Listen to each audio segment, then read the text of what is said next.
তোমাদের জীবনের ভিত্তিপ্রস্তর স্থাপন হচ্ছে, ভিত্তি সততার, ভিত্তি সংস্কৃতির, ভিত্তি সহমর্মিতার, ভিত্তি পরস্পরকে সম্মানের, ভিত্তি নিয়মানুবর্তিতার, অধ্যবসায়ের।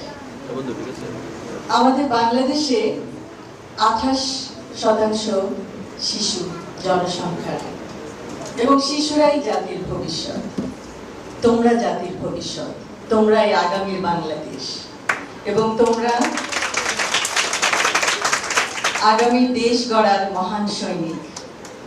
ইনশাআল্লাহ তোমরা প্রত্যেকে নিজ নিজ ক্ষেত্রে অনেক লেখাপড়া করে দেশের মুখ উজ্জ্বল করবে, পৃথিবীর বুকে বাংলাদেশকে উজ্জ্বল করবে। সকলকে ধন্যবাদ। আল্লাহ হাফেজ।